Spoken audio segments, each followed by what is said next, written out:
जय हिंद फ्रेंड्स जैसा कि हमारे वैकल्पिक विषय हिंदी साहित्य के प्रश्न पत्र द्वितीय में हमारे पाठ्यक्रम में लगा हुआ है जयशंकर प्रसाद जी का कामायनी।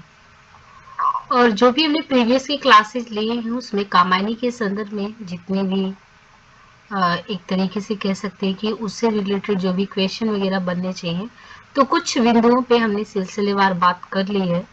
और जस्ट इसके पहले वाली वीडियो में देखेंगे तो हमने चिंता सर के बारे में चिंता सर को एक तरीके से कंप्लीट ही कर दिया। उसके सारे व्याख्याओं को हमने अपने जितना हो सका है समेटने की कोशिश की है। आज आपके समक्ष प्रस्तुत है कामायनी का श्रद्धा सर। जैसे कि देखिए कि कामायनी में वैसे तो टोटल कितने हैं, 15 सर्ग हैं। पर उन 15 सर्गों में अगर हम कहें कि जो बहुत ही अहम सर्ग है, इम्पोर्टेंट है, जो हमारे पाठ्यक्रम में सम्मिलित किया गया है, उसमें से है चिंता सर्ग। चिंता सर्ग के अतिरिक्त है श्रद्धा सर्ग, और अलग अलग आयोगों के द्वारा कुछ और सर्गों को इंक्लूड किया गया है पाठ्यक्रम में। श्रद्धा सर्ग एक तरीके से एक ऐसी स्थिति है कि बहुत कुछ परिचय हमने प्राप्त कर लिया है चिंता सर्ग में ही, लेकिन फिर भी देखिए कि जल प्लावन और देवजात के विनाश को देखकर जब मनु चिंतित है, धीरे धीरे परिवर्तन हो रहा है, और चिंतित तो था ही, आशा सर्ग में उसकी उम्मीद जगती है सूर्य की सुनहरी किरणों से। तो मन में आशा का संचार होता है, वो अकेलेपन में रहते रहते ऊब जाता है। तभी अचानक हिमालय क्षेत्र में विचरण करने आई श्रद्धा से मनु की भेंट हो जाती है। यानी मनु अकेले अकेले रहते रहते एक तरीके से ऊब जाता है, और ऐसी स्थिति में वहां पे आई श्रद्धा से उसकी भेंट होती है।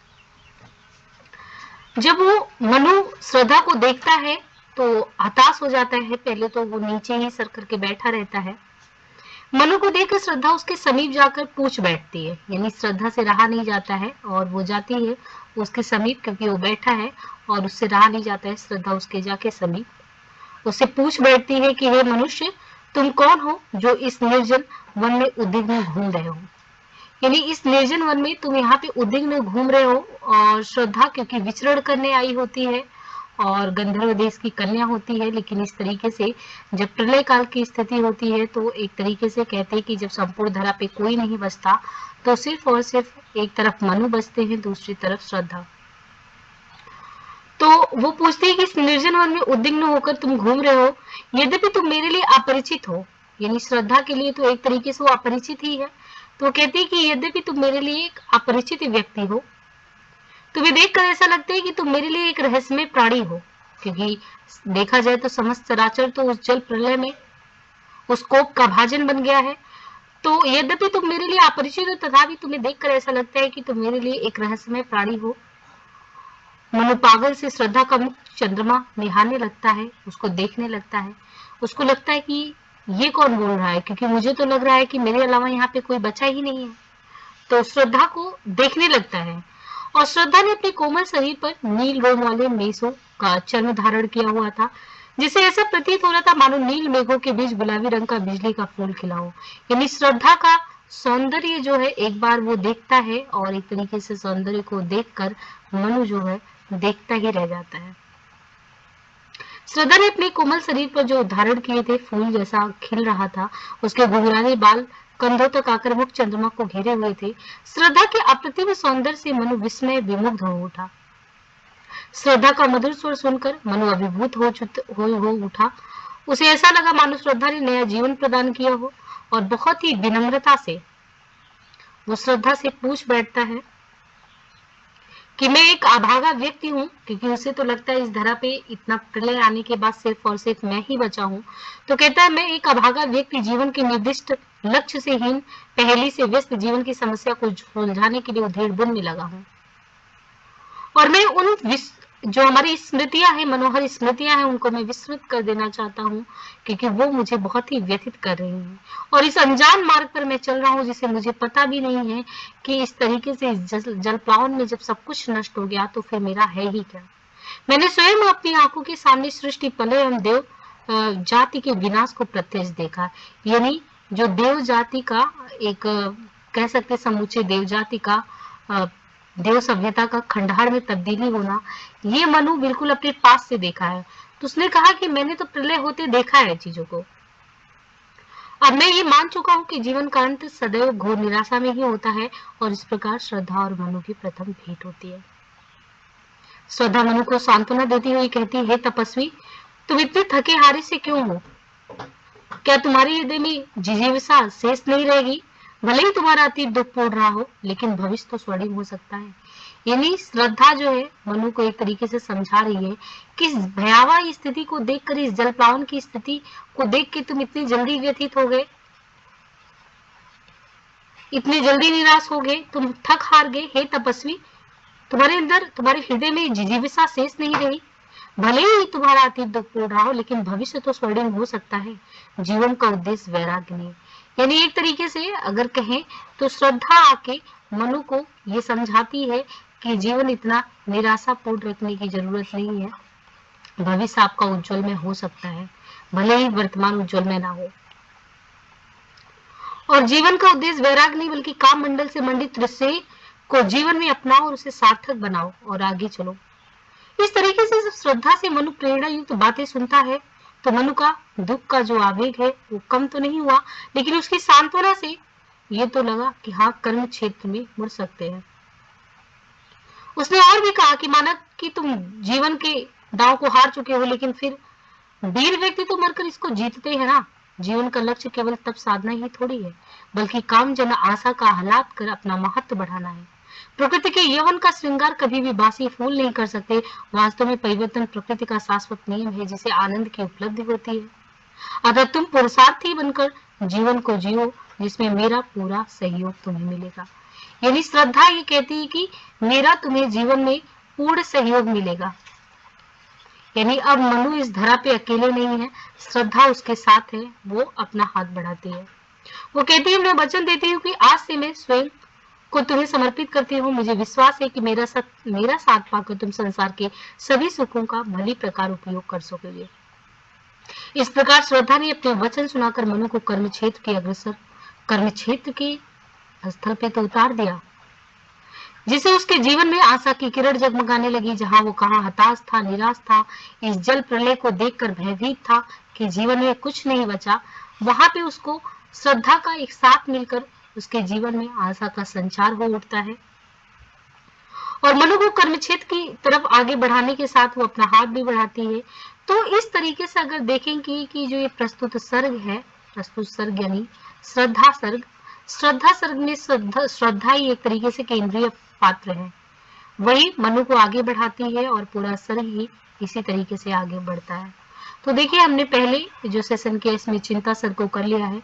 चिंता खत्म होती ही जब उजाले की किरण नजर आती है तो आशा का संचार होता है, और आशा के बाद फिर नंबर आता है श्रद्धा सर्ग का। श्रद्धा सर्ग यानी श्रद्धा प्रतिनिधित्व करता है इसमें, और श्रद्धा के साथ ही साहचर्य पाकर काम, फिर वासना, फिर लज्जा, फिर अंततः वो कर्म मार्ग में संलग्न होता है। फिर आगे आप देखते हैं कि फिर ईर्ष्या, ईड़ा, स्वप्न, इस तरीके से आनंद सर्ग तक की ये पूरी यात्रा जो है चलती रहती है। लेकिन आज हम बेसिकली जो बात हमको करनी है वो मूलतः हमें कामायनी के श्रद्धा सर्ग पर बात करनी है। श्रद्धा सर्ग की शुरुआत अगर देखें तो पहली जो व्याख्यायित पंक्तियों में शुरुआत होती है वो यहाँ से होती है कि कौन हो तुम संस्कृति जलनी थी तीर तरंगों से फेंकी मड़ी एक। यानी यहाँ पे जो पूछा जाता है कि कौन हो तुम संस्कृति जलनी थी तीर तरंगों से फेंकी मड़ी एक, कर रहे निर्जन का चुपचाप प्रवाह की धारा से अभिषेक। एक दिन मनु जब जलप्लावन और देवजाति के विनाश को देखकर चिंतामग्न अवस्था में बैठा है, जब अचानक कोई आकर उससे पूछता है कि हे देव पुरुष, समुद्र की लहरें जिस प्रकार अपनी थपेड़ों से अपने अंतःस्थल की मड़ियों को निकालकर किनारे फेंक देती है, उसी प्रकार संसार सागर की थपेड़ों को खाकर इस शून्य एवं निर्जन प्रदेश में रहने वाले व्यक्ति तुम कौन हो। यानी पूछा जाता है इससे कि तुम कौन हो, ये जो थपेड़े खा खा के एक किनारे पे तुम्हें कर दिया गया है, तो उससे पूछा जा रहा है कि कौन हो तुम संस्कृति जलनी थी तीर तरंगों से फेंकी मड़ी एक, कर रहे निर्जन का चुपचाप प्रवाह की धारा से अभिषेक। उसी प्रकार ये कहा जाता है कि जिस प्रकार मणि अपनी कांति से संपूर्ण वातावरण को जगमाती है, मधुर विश्रांत और एकांत जगत का सुलझा हुआ रहस्य, एक करुणा में सुंदर मौन और चंचल मन का आलस। सुना या मनु ने मधु गुंजार मधुकर सी सा जब सानंद, किए मुख नीचा कमल समान प्रथम कवि काजो सुंदर चंद। यानी समुद्र की लहरें जिस प्रकार अपने थपेड़ों से तुम्हें एक किनारे पर कर दी है, जिस प्रकार मणि अपनी कांति से संपूर्ण वातावरण को जगमगाती है, उसी प्रकार तुम भी मौन बैठे अपनी सौंदर्यता से इस निर्जन को आलोकित कर रहे हो। यानी यहाँ पे तुम बैठे तो हो, ये निर्जन प्रदेश है जहाँ कुछ भी नहीं है, लेकिन तुम्हारा सौंदर्य, तुम्हारी कांति, तुम्हारी दीप्ति की चमक इस धरा को भी अलौकिक दीप्यमान चमक से गुंजायमान रखती है। श्रद्धा मनु से कहती है, परिचित व्यक्ति अपरिचित है उसके लिए, तुम मधुरता से युक्त हो। यानी ऐसा भी नहीं है कि इस विश्रांत अवस्था में बैठे हो एकांत में इस निर्जन प्रदेश में तो भयावह लग रहे हो, क्योंकि पूरा वातावरण तो भयावह ही स्थिति में है, लेकिन नहीं, तुम मधुरता से युक्त हो लेकिन चिंताक्रांत होने के कारण थके हुए हो। क्योंकि हमने देखा कि पूरे चिंता सर्ग में जब ये देव सभ्यता के विनाश का काल देख के मनु बैठा होता है, तो उस जलप्लावन की स्थिति में उसे हमेशा ये लगता है कि सब कुछ क्षणवाद है। क्षणवाद का हमने दर्शन पढ़ा कि सब नश्वर है, और जो देवता और एक तरीके से पूरा लोक ये समझता है कि नहीं, सब कुछ नाश नहीं होने वाला है, सब कुछ तो चंद मिनटों में नाश होने वाला है। लेकिन श्रद्धा उसे कह रही है कि मधुरता से युक्त हो लेकिन तुम चिंताक्रांत होने के कारण थके लग रहे हो। इस निर्जन वन में ऐसे शांत भाव से बैठे हो जिसे ऐसा लगता है मानो तुमने संसार के संपूर्ण रहस्यों को भली भांति जान लिया हो। तुम्हारे मौन से तुम्हारी बाहरी सौंदर्य का आभास मिल रहा है, साथ ही ये स्पष्ट हो जाता है कि तुम्हारा हृदय भी करुणा से परिपूर्ण है और तुम्हारे मन की चंचलता ने आलस्य अथवा आकर्मण्यता का रूप धारण कर लिया है। यानी श्रद्धा ही उसको समझा रही है कि इस तरीके से जो स्थिति है, तुमको इस तरीके से एक किनारे पे कर दिया गया है, लेकिन जो आलस्य है, मन का जो चंचलपन होना है, वो सब क्यों चला गया? क्योंकि ऐसा लगता है कि जीवन में तुमने बहुत कुछ जान लिया है। यानी कवि कहना ये चाहता है कि मनु को ऐसा लगता है कि श्रद्धा जो है मधुर वाणी में किसी भ्रमरी के समान मीठा गुंजन कर रही है। ये तो पूरा श्रद्धा ने मनु को इस तरीके से समझाने के लहजे में ये पूरा बोला, लेकिन जब ये सुना तो मनु चौंक गया, क्योंकि मनु जो है नीचे अपना सर करके वहां पे बैठा और जल प्रलय की स्थिति को देख रहा था। लेकिन जैसे उसको श्रद्धा की आवाज सुनाई दी, सुनाया मनु ने मधु गुंजार, मधुकरी सास जब सानंद किए मुख नीचा कमल समान प्रथम कवि का जो सुंदर चंद। पर जैसे ही उसने ये भ्रमरी के समान मीठा गुंजन सुना, उसकी वाणी सुनी, उसकी मीठी वाणी ऐसी प्रतीत हो रही थी जैसे क्रौंच वध को देखकर महर्षि वाल्मीकि का स्वर कविता बनकर फूट पड़ा हो। श्रद्धा की मधुर वाणी सुनकर मनु अचरज में पड़ गए कि यहाँ भी इस निर्जन प्रदेश में मेरे अलावा और कौन हो सकता है। उसके शरीर में एक हलचल सी दौड़ पड़ी, मानो कोई बिजली का झटका लगा हो, और वे ये जानने के लिए आकुल हो उठा हो कि मधुर वाणी किसकी है, किसने मुझे संबोधित किया।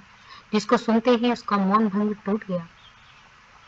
उसको एक झटका सा लगा सहर्ष निरखने लगे लूटे से, कौन गा रहा यह सुंदर संगीत, कौतूहल रह ना सका फिर मौन। यानी जो शांत अवस्था में बैठा था मनु उस निर्जन प्रदेश में, जैसे ही श्रद्धा की बातों को सुना, एक झटका सा उसको लगा सहर्ष, और वो देखने के लिए मतलब उसके एक हलचल सी दौड़ पड़ी कि जानू तो ये मधुर वाणी किसकी है। और इन सबको सुनते ही उसका जो मौन था वो भंग हो गया, और फिर और देखा वह सुंदर दृश्य, नयन का इंद्रजाल अभिराम, कुसुम वैभव में लता समान एंड घटा समान, कि मनु को जिज्ञासा हुई, और जब उन्होंने ऊपर की ओर देखा तो उसे एक सुंदर मूर्ति दिखाई दी। यानी श्रद्धा ही थी। जब उसे लगा कि कौन है आखिर इस तरीके से जल प्लावन की स्थिति में कौन है, तो मनु को जिज्ञासा हुई, और जब उसने ऊपर की ओर देखा तो उन्हें एक सुंदर मूर्ति दिखाई दी जो थी श्रद्धा की। श्रद्धा की आंखें बड़ी आकर्षक थी, उन नैनों में एक जादू था। श्रद्धा का शरीर ऐसा था मानो फूल के भार से लदी हुई कोई डाली हो, या कोई काले बादलों से घिरा हुआ चंद्रमा। इस तरीके से कवि ने सौंदर्य की प्रतिमूर्ति के रूप में श्रद्धा को परिभाषित कर दिया है, वर्णित कर दिया है कि श्रद्धा का बाह्य सौंदर्य वैसे ही प्रभावी और आकर्षक था जिसका कि उसका हृदय। श्रद्धा का हृदय बहुत ही कोमल है। ये इन पंक्तियों में भी देखने को मिलेगा कि वो पशुओं से कितना प्रेम करती है। तो आगे ये कि हृदय की अनुकृति बाह उधार, एक लंबी काया उन्मुक्त मधु पवन क्रीडित जो शिशुशाल सुशोभित हो सौरभ संयुक्त।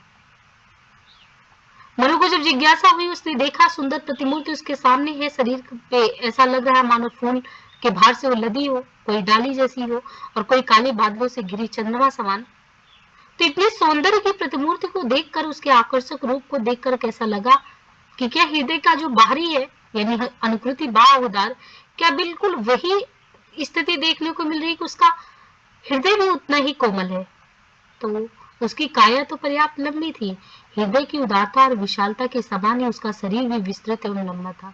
यानी ऐसा नहीं है सिर्फ काया ही लंबी थी, मधु पवन क्रीड़ित जो सुशाल सुशोभित हो सौरभ संयुक्त मसृण गंधार देश के नील रोम वाले मेसों के चर्म ढक रहे थे उसका पदकाल बन रहा था वह कोमल वर्म।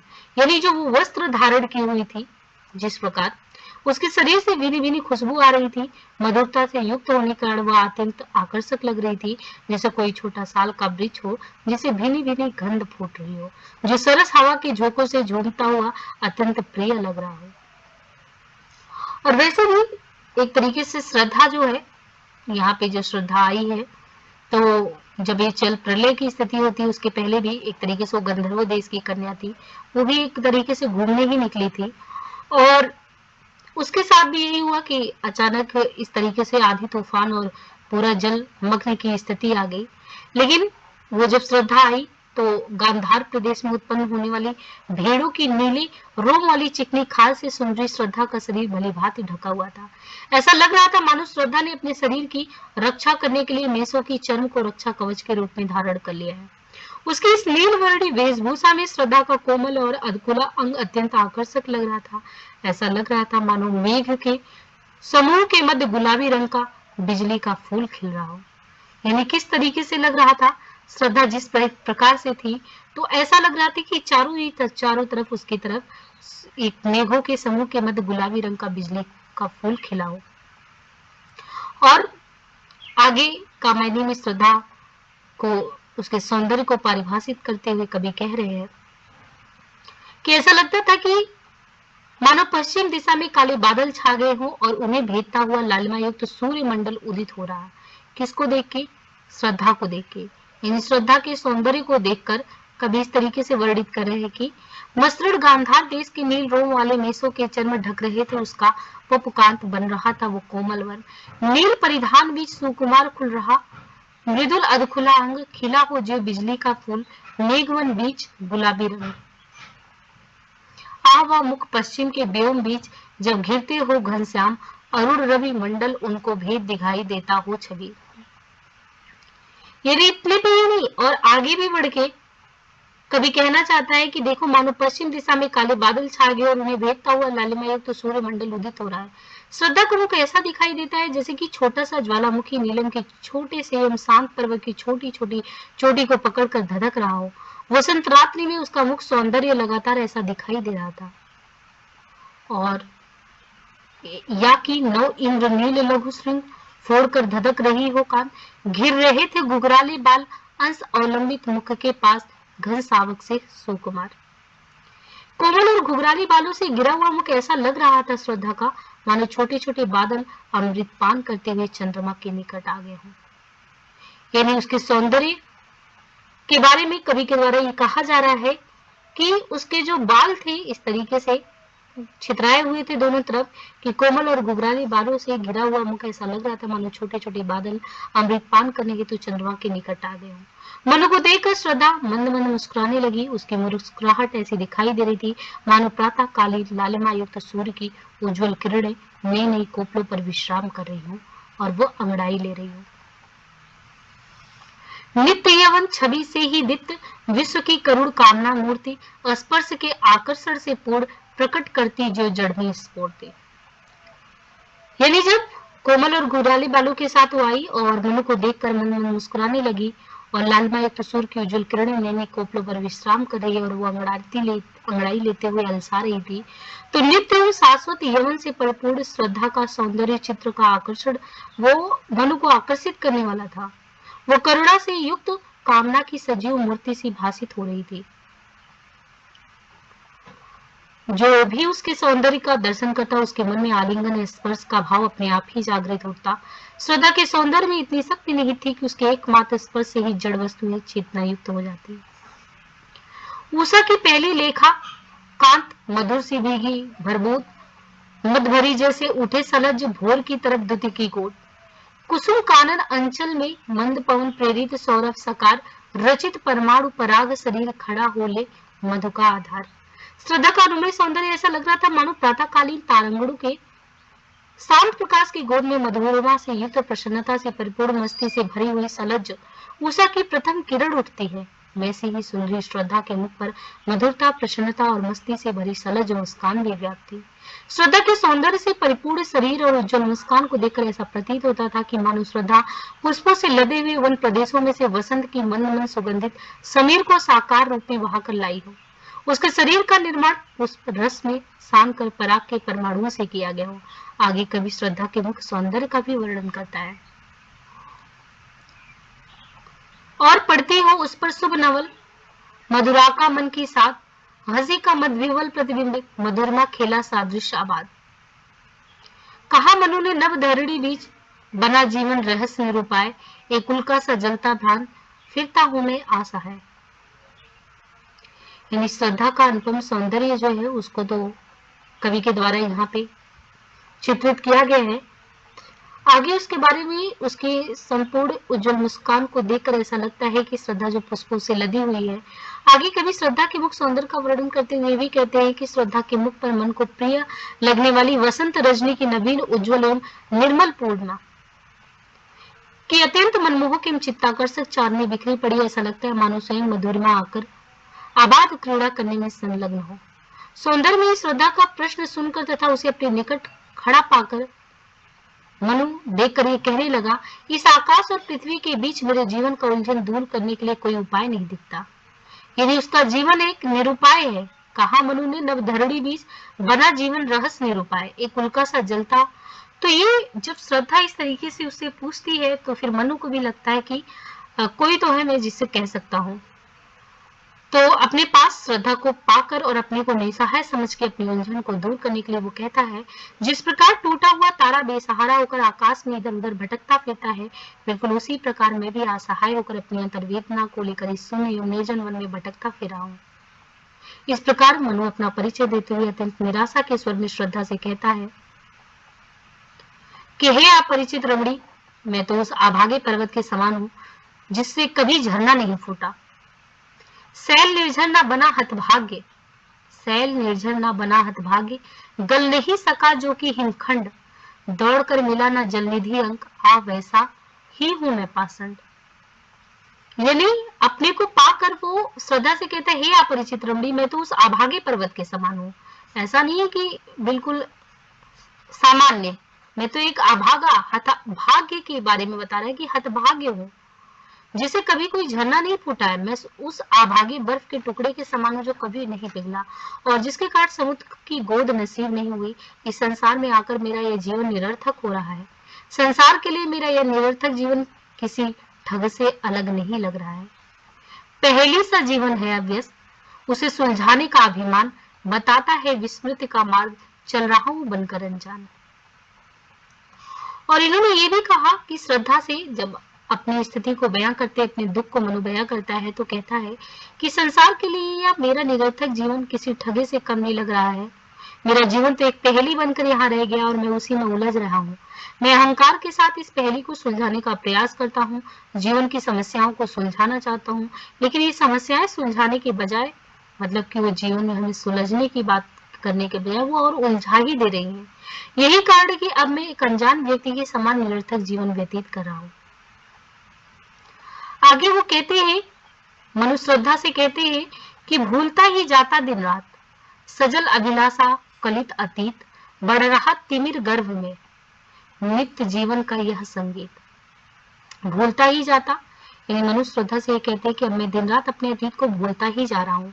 एक तो मैंने चिंता सर्ग में देखा था कि जो अतीत की स्मृतियां होती है, जो सुनहरी स्मृतियां होती हैं, उसको सभी संजो के रखना चाहते हैं, लेकिन अगर सामने इतनी भयावह स्थिति हो और वो अतीत की स्मृतियां बार बार कौंध उठती हैं तो वो व्यथा देने के अलावा कुछ नहीं करती हैं।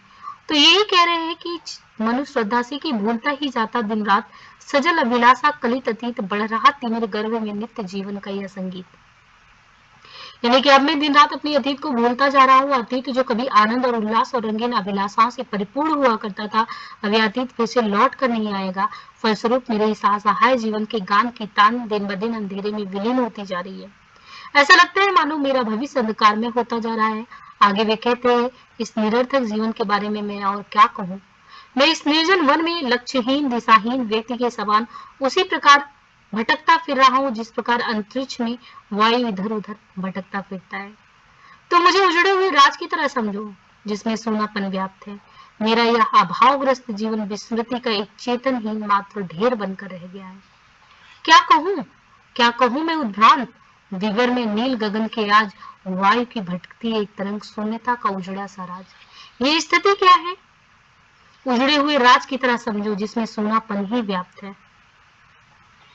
मेरा यह जीवन तो प्रकाश के एक धुंधले प्रतिबिंब के समान हो गया है जिसमें ना तो आनंद है और ना ही उल्लास शेष रह गया है, ना ही उसमें भविष्य को उज्जवल बनाने की कामना शेष रह गई है। इस जीवन में प्राण तो है लेकिन आशा आकांक्षा सब कुछ समाप्त हो चुका है। सफलता की कोई गुंजाइश नजर नहीं आती।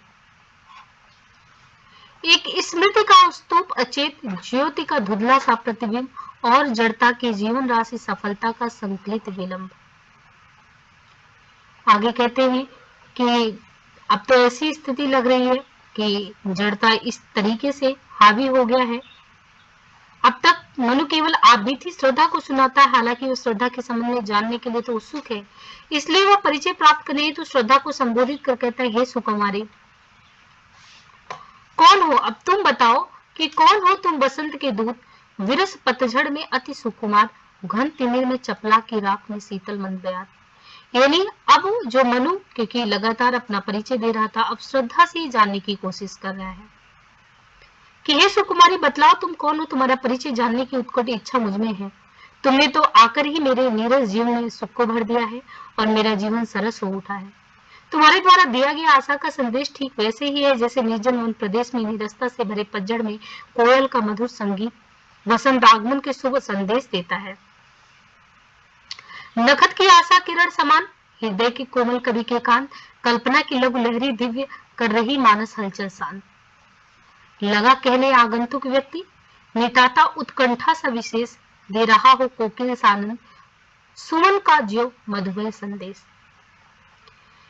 यदि सुकुमारी से पूछ रहे हैं मनु कि मनु ये कह रहे कि निर्जन और प्रदेश में निरस्ता से भरे पतझड़ में जो कोयल का मधुर संगीत जो कि जैसे वसंत आगमन के समय शुभ संदेश देता है, इस गहन अंधकार में बिजली की रेखा वातावरण को कुछ पल के लिए आलोकित कर देती है। और तुम जब से आ गई हो, तुम्हारे आने से मेरे लिए जो निराशापूर्ण जीवन था उसमें एक आशा की किरण जगमगाने लगी है। अब मुझे कहीं जाकर समझ में आ रहा है कि नहीं, जीवन की कुछ सार्थकता है।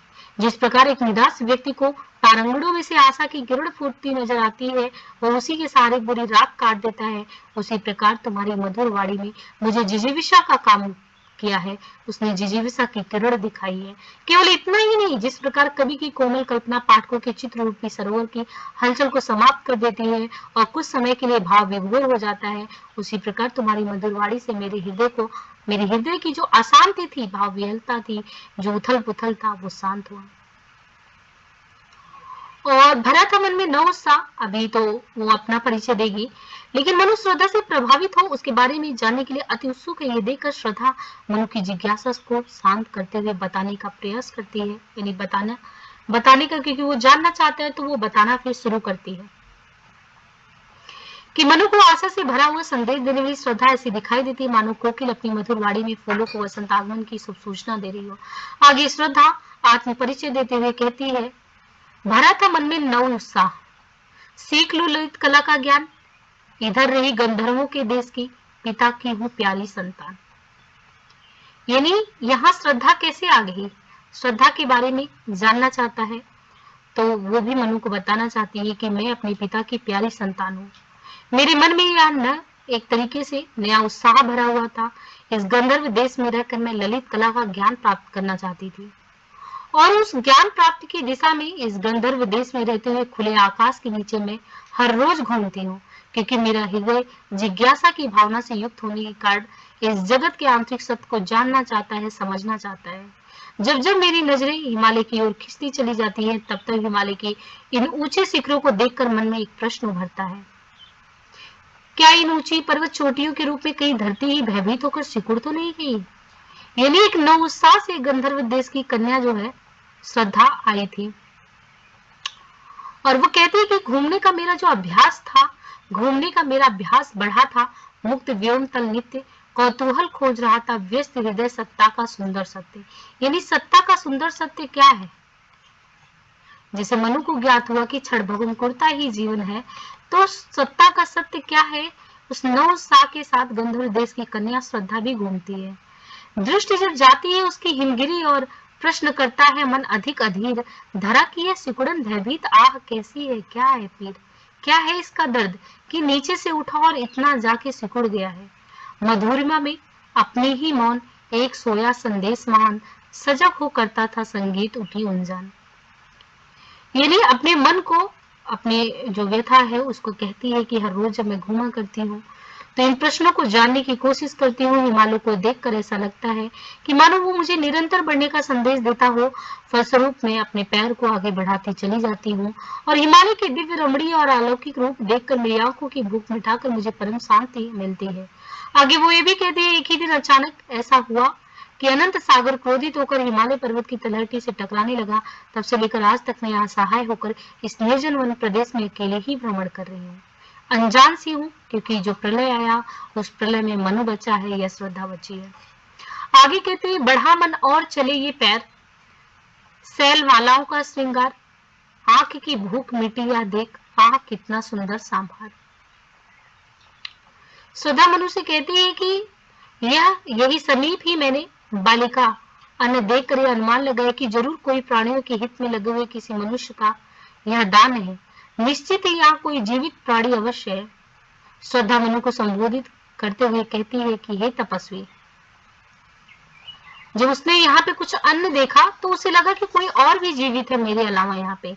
एक दिन सहसा सिंधु पार लगड़ टकराने नद तल क्षुब्ध अकेला या जीवन निरुपाय, आज तक वो घूम रही है विश्रब्द, और यहाँ पे उसने देखा, यहाँ देखा कुछ बलि का अन्न, भूत हित रथ किसका ये दान, इधर कोई है अभी सजीव, हुआ ऐसा मन में अनुमान। तो जब उसने अन्न का दाना देखा तो उसको लगा कि नहीं, इस धरा पे मेरे अलावा कोई और भी जीवित है। उस दिन से श्रद्धा को यह विश्वास हुआ, उसने अनुमान लगाया उस अन्न को देख के कि जरूर कोई प्राणियों के हित में लगे हुए किसी मनुष्य का ये दान है। निश्चित है यहाँ कोई जीवित प्राणी अवश्य है। श्रद्धा मनु को संबोधित कर कहती है, तपस्वी, क्या जिजीविषा तुम्हें अधीर नहीं बनाती? तुमने तो त्याग को जिस रूप में अपनाया हुआ तुम्हारे आयु और स्थिति के अनुकूल नहीं है। ऐसा लगता है कि दुख से आशंकित होकर जीवन की काल्पनिक समस्याओं का अनुमान करके भविष्य के संबंध में अनजान बनकर काम से मुख मोड़कर दूर भागना तुम्हारे लिए अनुचित है।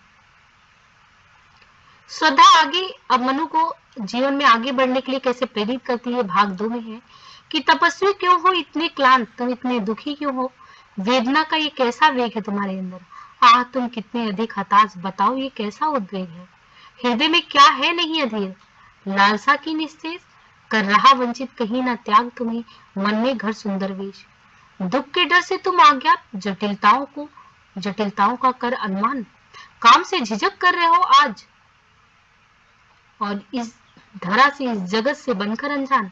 यानी एक तरीके से श्रद्धा ये कह रही है मनु को कि जिस अवस्था में तुम हो, एक यौनावस्था, इस तरीके से तुम बिल्कुल एक तपस्वी की भांति जीवन जीने की बात क्यों कर रहे हो।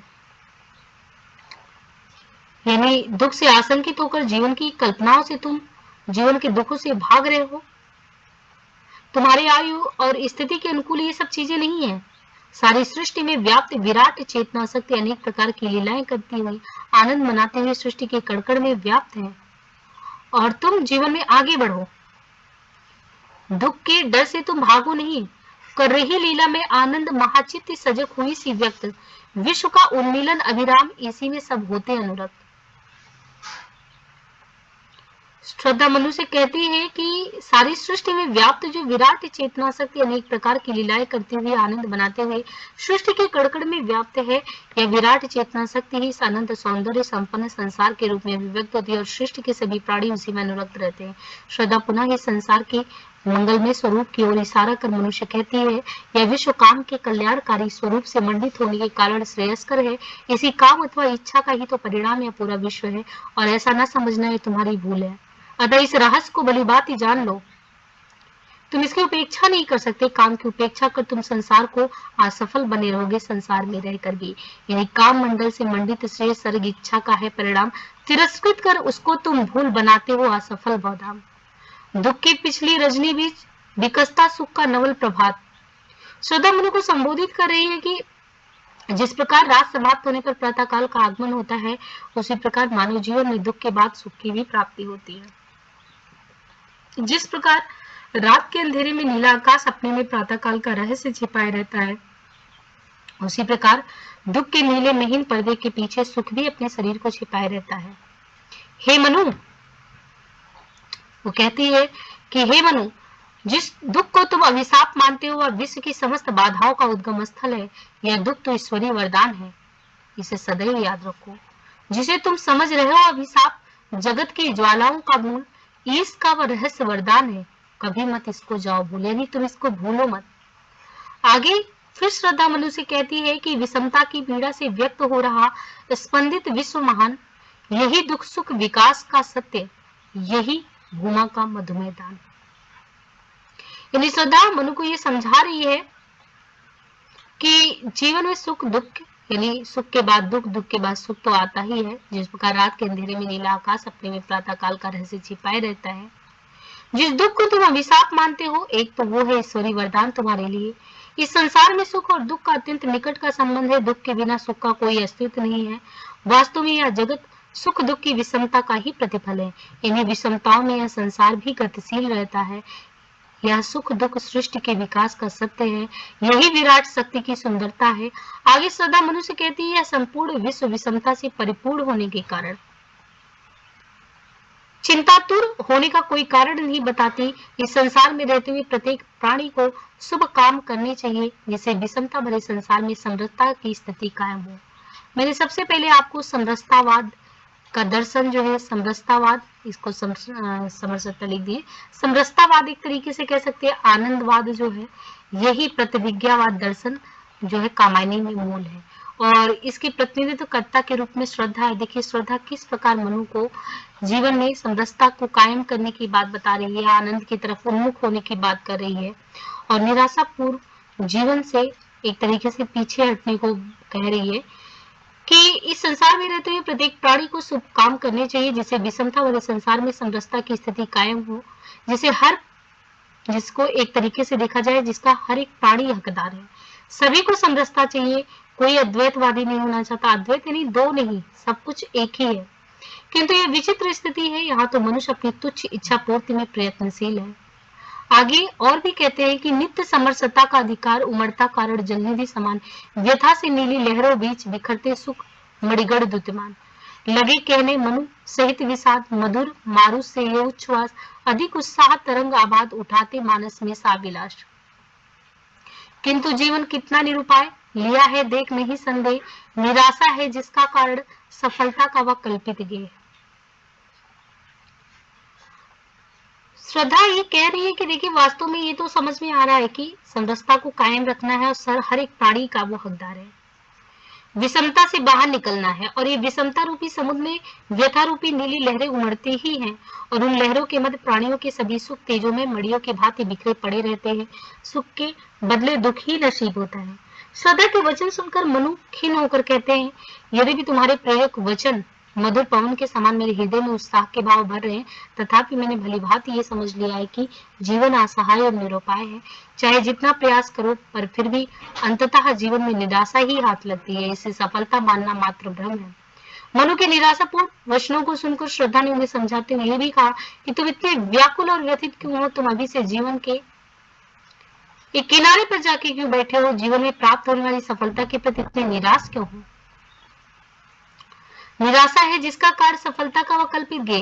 कहा आगंतुक ने शासने, अरे तुम इतने हुए अधीर, हार बैठे जीवन की दांव। हे वीर, तुम जीवन के दांव को इतना हार कर बैठ गए हो, इतने जल्दी हार कर बैठ गए हो, संसार से मुंह मोड़ना चाह रहे हो।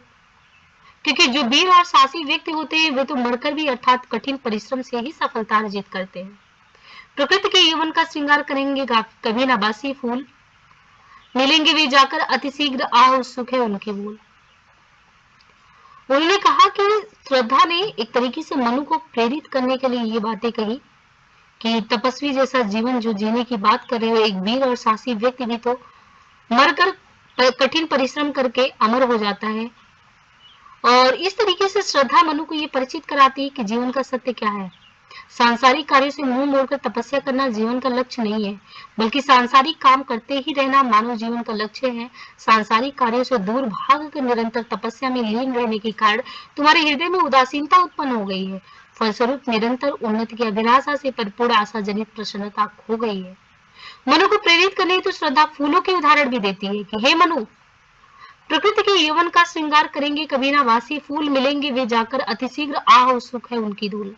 हे मनु, प्रकृति किसी सुंदर युवती के समान ताजे टटके फूलों से अपना श्रृंगार करती है, बासी और मुरझाए फूलों से वो नहीं करती।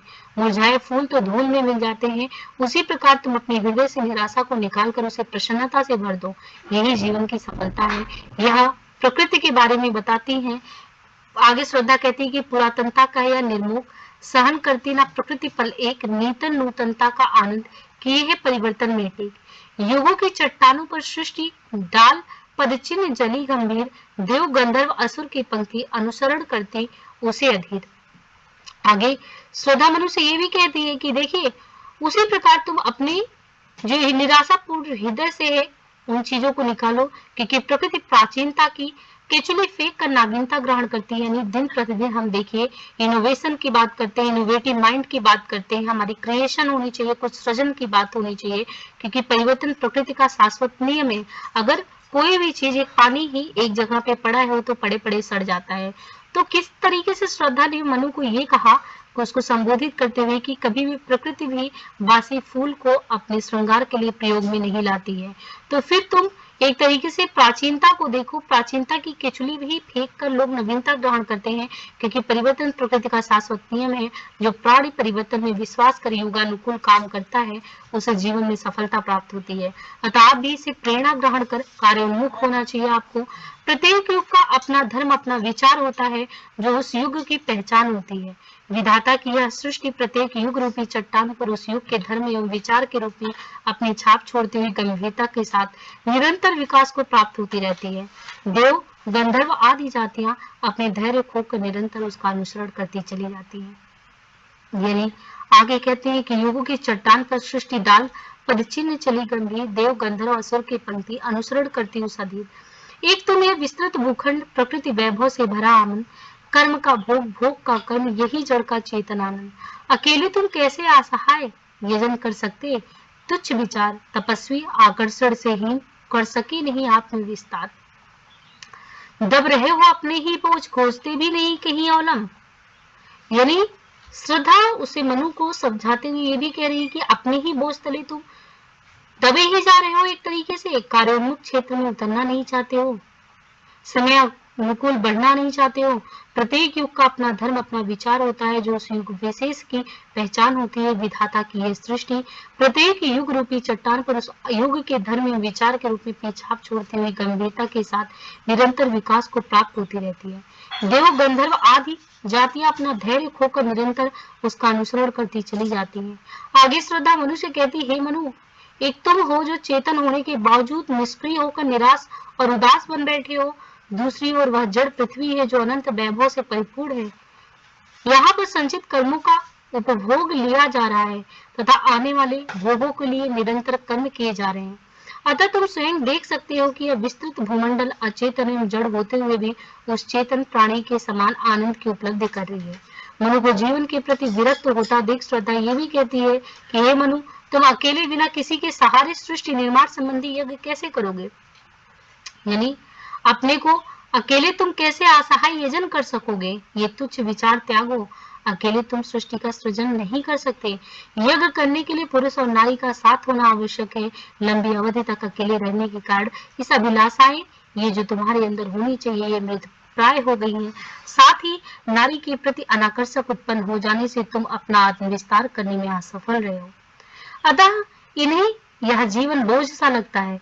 क्या यह संभव होगा कि मैं तुम्हारी सहचारिणी बनकर बिना किसी विलंब के अपने कर्तव्य का भली भांति पालन करूं, जिससे तुम्हारा जीवन निश्चय ही सफल हो जाए? मैं तुम्हारे सम्मुख हूँ, अतः तुम मुझे अपना सहायक क्यों नहीं बना लेते? यानी एक तरीके से श्रद्धा खुद मनु को आमंत्रित करती है कि हम जीवन के एक तरीके से हमें इस धरा पे बैठे हैं और हमें सृष्टि का सृजन करना है, उसको आगे बढ़ाना है। तो मैं समर्पित हूँ, मैं आमंत्रित करती हूँ। तो इस तरीके से वो कहती है कि समर्पण पर लो, सेवा का सार, सजल संस्कृति का यह पतवार, आज से यह जीवन उत्सर्ग है, इसी पद तल में विगत विकार। दया माया ममता लो आज, मधुरिमा लो आगाध विश्वास, हमारा हृदय रत्न निधि स्वच्छ तुम्हारे लिए खुला है पास। बनो संस्कृति के मूल रहस्य, तुम्ही से फैलेगी वह बेल, विश्व भर सौरभ से भर जाए, सुमन के खेलो सुंदर खेल। श्रद्धा मनु की सहचारिणी बनने के लिए उत्सुक है और वो आमंत्रित भी करती है कि मुझे अपना सहायक क्यों नहीं बना लेते। तो कहते हैं, हे मनु, मैं तुम्हारी आजीवन संगनी बनने के लिए अपने आप को समर्पित करती हूँ, तुम यह स्वीकार करो। यह समर्पण सेवा का मूल तत्व है, जो दुख रूपी जल से भरे हुए इस भवसागर में जीवन रूपी नौका को पार ले जाने वाली पतवार के समान है। आज मैं निर्विकार भाव से युक्त सेवा भाव से तुम्हारे चरण में अपने जीवन को समर्पित करती हूँ। श्रद्धा मनु से कहती है, मेरा हृदय दया ममता माधुर आगाध विश्वास आदि कल्याणकारी भावों से भरा हुआ है। मेरा हृदय तुम्हारे सामने खोलकर मैंने रख दिया है, जो तुम्हें समर्पित है। इस प्रकार आत्मसमर्पण करने के पश्चात श्रद्धा मनु से कहती है, हे मनु, अब देव जाति का विनाश हुआ है, इसके स्थान पर एक नवीन सृष्टि का निर्माण करना है। और ये क्या, तुम सुनते नहीं? विधाता का मंगल वरदान, शक्तिशाली हो, विजयी बनो, विश्व में गूंज रहा जयगान। डरो मत, अरे अमृत संतान, अग्रसर है मंगल में वृद्धि, पूर्ण आकर्षण जीवन केंद्र, खिंची आवेगी सकल समृद्धि, देव असफलताओं का ध्वंस, प्रचुर उपकरण जुटाकर आज पड़ा है मन, मानव संपत्ति हो मन का चेतन राज। इन्हें श्रद्धा मनु को ये भी चेताती है कि देखो, ये अवसर हमारे लिए सुखद अवसर हो जाना चाहिए, उसको हम सुखद अवसर में परिणित कर सकते हैं। ये समर्पण सेवा का मूल तत्व है, जो मैं तुम्हें अपने आप को समर्पित करती हूँ। तुम्हारे सामने मैंने अपनी माया ममता माधुर्य आगाध सब कुछ खोल कर रख दिया है। इस प्रकार आत्मसमर्पण करने के बाद श्रद्धा मनुष्य कहती है, हे मनु, अब देव जाति का विनाश हुआ है, इसके स्थान पर एक नवीन सृष्टि का निर्माण करना, इसलिए तुम नवीन सृष्टि के प्रवर्तक बनकर सृष्टि नव निर्माण का मूल कारण बन जाओ। तुम्हारे कारण नवीन सृष्टि की लता विकसित होगी और उस पर निर्माण रूपी फूल खिलेंगे, जिसकी खुशबू से सारा संसार परिपूर्ण हो जाएगा। अतः तुम अपने सुंदर सुंदर फूलों से खेलने का प्रयास क्यों नहीं करते? क्या तुम इस सृष्टि के निर्माण करने वाले विधाता के मंगल में वरदान को सुन नहीं पा रहे हो, जो कह रहे हैं, शक्तिशाली होकर जय प्राप्त करो? उनके जयगान की ध्वनि आज विश्व में चारों ओर गूंज रही है। हे मनु, तुम तो अमृत संतान हो, देवपुत्र हो, तुम्हें डरने का कोई कारण ही नहीं है। तुम इस नवीन सृष्टि की रचना करने के लिए उद्यत हो जाओ। देखो तो सही, मेरे रूप में मंगल में वृद्धि आज तुम्हारे सम्मुख खड़ी है। निश्चय ही तुम्हारा यह भविष्य उज्जवल, मंगलमय और कल्याणकारी भावनाओं से युक्त होगा। यानी इस तरीके से श्रद्धा लगातार उसको प्रेरित करती है, प्रेरित ही करती जाती है, उसकी दुर्बलता को याद दिलाती है कि चेतना का सुंदर इतिहास अखिल मानव भाव का सत्य विश्व के हृदय पटल पर दिव्य अक्षरों से अंकित होगा नित्य। विधाता ही कल्याणी सृष्टि सफल हो इस भूतल पर पूर्ण पटे सागर बिखरे ग्रह पुंज और ज्वालामुखियों हो चोर, उन्हें चिंगारी सदृश सदर्भ कुचलती रही खड़ी सानंद, आज से मानवता के कीट अनिल भूजल में रहे ना बंद। वो कहते हैं श्रद्धा मनु को कि नवीन सृष्टि रचना की प्रेरणा देते हुए कि हे मनु, देव जाति का मिथ्याभिमान है कि उनके विनाश का मूल कारण था, उनकी अति विलासता ही उन्हें डूब ले चुगली। आज हमारे सामने देव सृष्टि के विनाश के उपरांत जो खंडहर बचे हुए नवीन सृष्टि के विकास में महत्वपूर्ण सामग्री बन सकते हैं।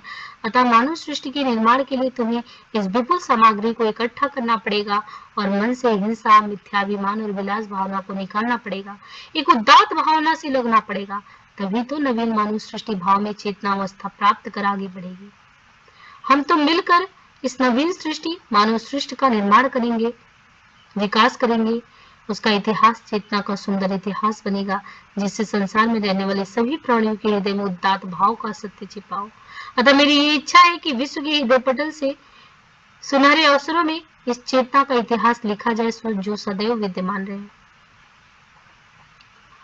वो आगे भी कहती है कि विधाता की कल्याणकारी सृष्टि, यानी श्रद्धा मनु से फिर कहती है कि मेरी ये मनोकामना है कि विधाता द्वारा निर्मित या नवीन मात्रा सृष्टि अत्यंत मंगलमय और कल्याणकारी होकर पूर्ण रूप से सफलता प्राप्त करे।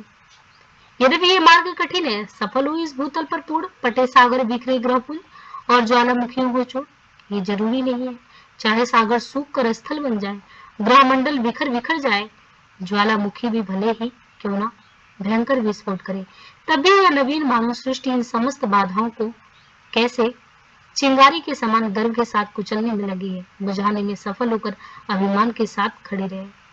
आगे कहती है, जलधि के फूटे कितने उस दीप कच्छप डूबे उतराए, किंतु वह खड़ी रहे दृढ़ मूर्ति अभ्युतों को कर रही उपाय। विश्व की दुर्बलता बल बने, पराजय का बढ़ता व्यापार, हंसाता रहा उसे सा विलास, शक्ति का क्रीड़ा में संचार। शक्ति के विद्युत कण जो व्यस्त विखल बिखरे हो निरुपाय, समन्वय उसका करे समस्त, विजयनी मानवता हो जाए। इस तरीके से वो जब कहते हैं कि चाहे भयंकर विस्फोट हो, है ना, जीवन में तो लगना है, बढ़ना है, विकास करना है। केवल इतना ही नहीं, आज से मानव सृष्टि का यश वायु पृथ्वी और जल सभी स्थानों पे आबाद गति के साथ फैलना है। श्रद्धा पुनः मनु को कार्य उन्मुख करते हुए प्रेरणा देते हुए कहती है, चाहे सागर अनेक धाराओं में प्रवाहित होकर चारों ओर ही जल व्याप्त क्यों ना हो, बड़े बड़े द्वीप भले ही उसमें कछुए के समान डूबते उतरते नजर आए, लेकिन ऐसी विपरीत स्थिति में भी वह नौ मानव सृष्टि असहाय और निरुपाय दिखाई ना दे। सत्य के विद्युत कण जो व्यस्त विकल बिखरे हो निरुपाय, समन्वय उसका करे, समस्त मानवता ही विजयी हो जाए। यानी भौतिक उन्नति को प्राप्त करने का प्रयत्न करती हुई एक तरीके से आगे चलकर यही नव मानव सृष्टि इतनी अधिक बलशाली होगी जिससे संसार में कहीं दुर्बलता नजर नहीं आएगी। और यदि किसी कारण वह दुर्बलता के कारण पराजित होना भी पड़ेगा तो उस हार से मानव सृष्टि व्याकुल नहीं होगी। इतना ही नहीं, मानव सृष्टि में भरा हुआ शक्ति का आवेग बिना रुके संचरित होता रहेगा। आगे श्रद्धा कहती है कि आज विद्युत कड़े शक्ति के कण अलग अलग होकर खंडित होकर एक एक टुकड़े के रूप में बिखरे हुए पड़े हैं। इन्हें इकट्ठा करने का कोई उपाय नहीं सूझ रहा। यदि मानव सृष्टि समन्वयवादी दृष्टिकोण को अपनाकर जो शक्ति कण कण बिखरे पड़े हैं उन्हें इकट्ठा कर ले तो निश्चय ही यह मानव सृष्टि सफल हो सकेगी, ऐसा मुझे दृढ़ विश्वास है। यानी श्रद्धा को ये चीज लग रहा है कि ये उसका खुद का दृढ़ विश्वास है कि नहीं, सब कुछ अगर देखा जाए तो सब कुछ परिवर्तन हो सकता है। भले ही एक अंधकार है जो अंधकार समय के साथ आया है और इस अंधकार में उसने सभी को डुबो लिया है, लेकिन ऐसा नहीं कह सकते कि वो अंधेरा नहीं छड़ सकता। श्रद्धा ये कह रही है कि उसे विश्वास है कि ये अंधेरा अकेले ही अगर वो मनु के साथ मिलकर सृजन करती है तो ये अंधेरा भी छड़ सकता है। तो इस तरीके से देखिए, ये श्रद्धा का जो सर्ग था, मैंने यहाँ तक श्रद्धा का सर्ग भी करा दिया लगभग। ये कंप्लीट सेशन है और चिंता सर्ग का करा दिया है जो कि हमारे सिलेबस में, हमारे पाठ्यक्रम में यूपीएससी के लगा हुआ है। और होपफुली ये आपको चिंता सर्ग, उसकी कड़ी से जुड़ता हुआ आशा सर्ग, फिर श्रद्धा सर्ग बहुत अच्छे से समझ में आए। हालांकि देखिए, ये जो कामायनी है, कामायनी के बारे में अभी हम यहाँ तक ही नहीं, क्योंकि हमारे पाठ्यक्रम में जैसे हमने अभी तक किया क्या है, सिर्फ दर्शन को, दर्शन प्लस एक छोटा वीडियो मैंने बनाया था अंगिरस का। ये सब शॉर्ट वीडियो ही, बहुत ज्यादा बड़े नहीं है, लेकिन अभी बहुत सारी चीजों में कि मानवता की मन की जो वृत्तियां हैं अलग अलग, तो ये मानवता की यात्रा कैसे तय होती है, इन सब मुद्दों पे भी बात करना है। तो ये सिलेबस की इतर नहीं है, सब सिलेबस में ही है। यानी श्रद्धा और चिंता सर्ग तो हमें करना ही करना है। उनके अलावा हमको क्वेश्चन कैसे टैकल करना है उस पे कराएंगे, और भी अभी बहुत सारे इसमें छोटे छोटे करके पार्ट बनेंगे, क्योंकि एक एक मुद्दों पे भी इसके कई पार्ट बन सकते हैं।